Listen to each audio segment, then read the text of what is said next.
Nah, mungkin sebagai gambaran sedikit bahwa sebelum saya nanti masuk kepada isu-isu pertanyaan, dan saya kira kawan-kawan RGI dan kawan-kawan Berbank nanti bisa langsung nimbrung, karena ini juga proses paper akademik dan proses draft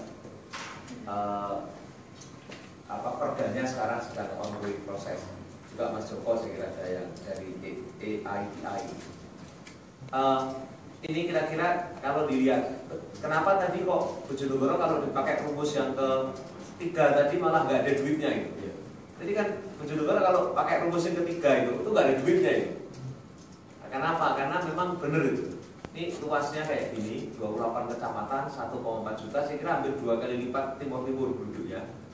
Kemudian hutannya lumayan 44%. Nah, memang Bojonegoro ini faktor minusnya besar.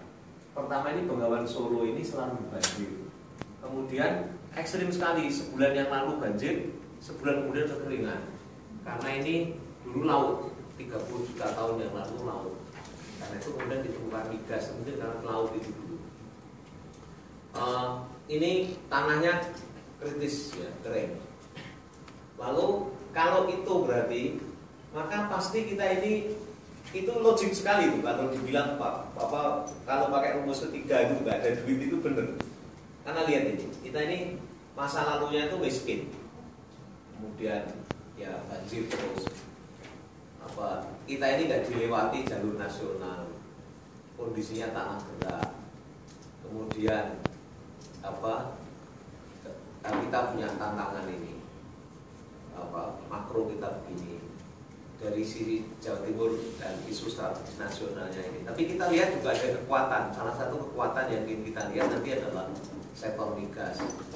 Yaitu ini peluang kita ingin menjadikan peluang waktu eksplorasi dan eksploitasi itu peluang kita untuk menangani 10 isu strategis ini. Isu utama kami itu bagaimana pangan, energi, wisata, pengelolaan lingkungan hidup, reformasi birokrasi, bangunan desa, kemudian pengentasan kemiskinan, infrastruktur fiskal yang harus terus kuat. Ini menjadi 10 hal yang selalu kami pikirkan tiap saat di Bojonegoro. Lalu ya kinerja ekonominya kami selalu pakai ukuran migas dan non-migas. Itu cara kami, karena migas itu benar sangat fluktuatif, dan itu kami jarang pakai pedoman utama kami sebenarnya adalah non-migas, yang non-migas selalu yang non-migas, tanpa migas. Nah kebetulan kalau tanpa migas itu ekonomi kami itu bagus-bagus, selalu di atas 7, jadi pasti di atas nasional kita. Nah, ya. Dan kontribusi kita lihat, misalnya kontribusi utamanya pertanian masih lumayan, tapi begitu tahun berikutnya sudah digeser oleh sektor migas ini. Tapi kami sadar bahwa ini sangat fluktuatif. Kira-kira nanti ini akan tergambar dari mana, kenapa kok berani gitu.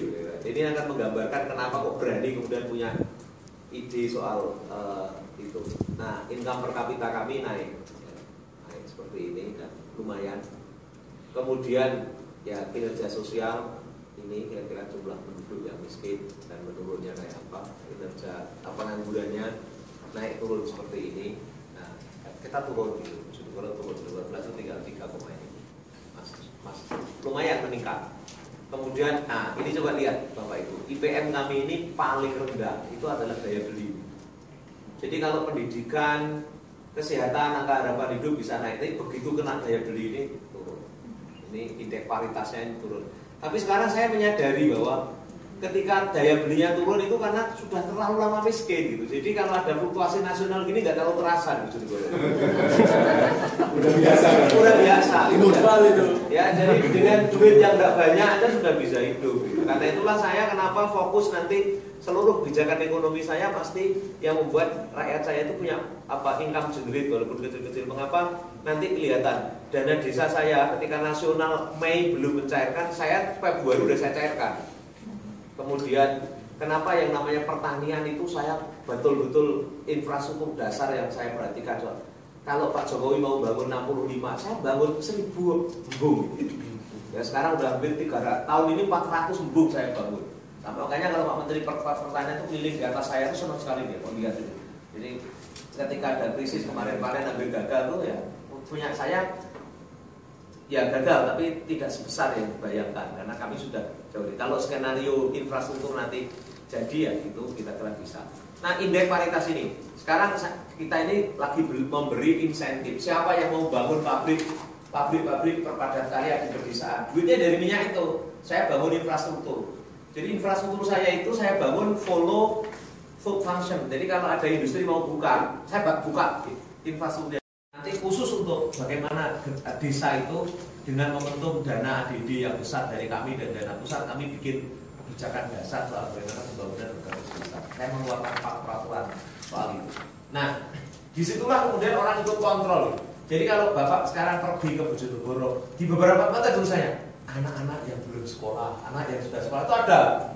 Siapa yang harusnya masuk paket C, masuk ini, itu kita kasih di mana-mana. Jadi kalau pergi itu di mana-mana, di masjid, di sekolah itu ada. Ini nggak sekolah, karena kami ingin menciptakan efek demonstratif supaya semua orang mengingatkan.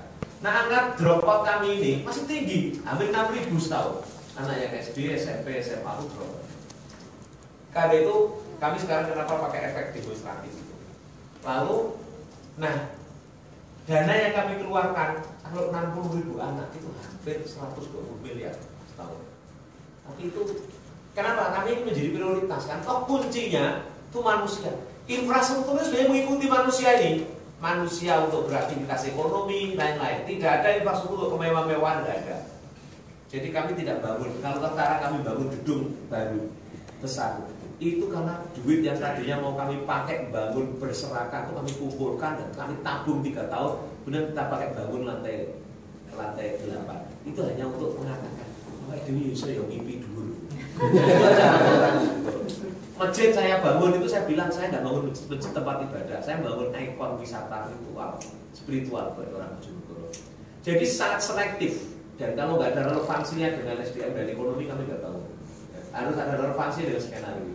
Nah karena itulah dengan logika ini maka kami itu memilih jalan pahit sebenarnya. Ya kalau perlu tak tunda kenikmatannya itu untuk apa? Untuk kita tabung duitnya. Jadi kenapa kok walaupun minus tapi kok berani nantang gitu. Nanti akan saya tunjukkan implementasinya.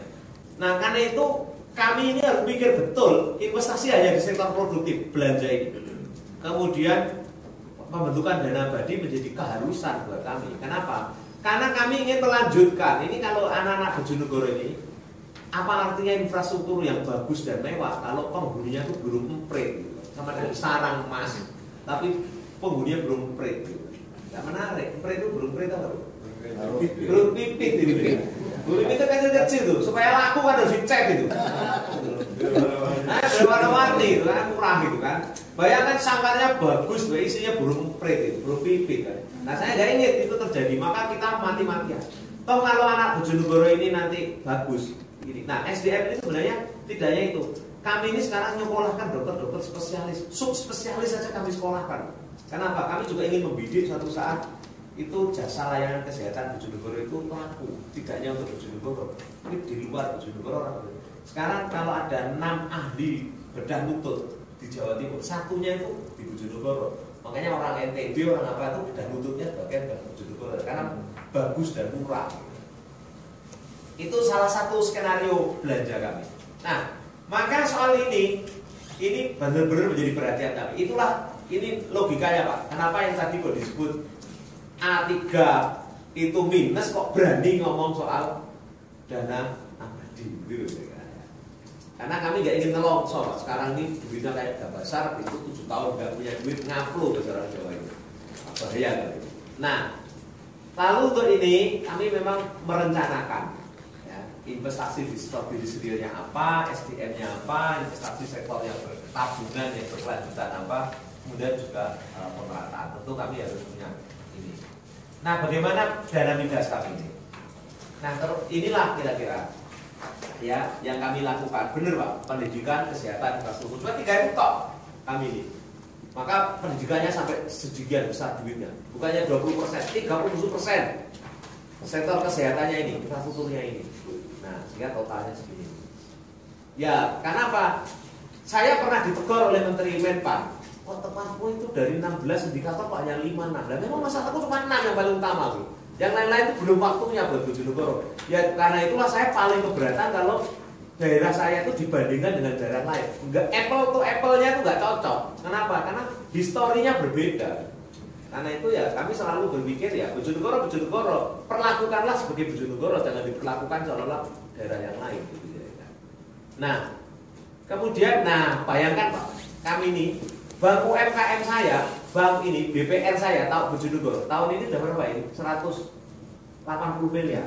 Saya itu punya investasi BPR ini tak kasih modal 180 miliar sekarang. Tahun depan itu udah 400 miliar. Loh itu miskin loh berarti kayak begini. Kenapa? Karena ini akan mendampingi rakyat saya. Tahun ini 260 tahun ini. Investasi di bank UMKM Jatim ini kami sekarang kira-kira akan sampai 100 miliar. Tahun ini kira 30-an. Tahun ini 45, Pak. 45 miliar. Bank UMKM Jatim. Sekarang pemegang saham kedua kita. Bank Jatim ini, kami ini dari penghutang terbesar tahun 2012.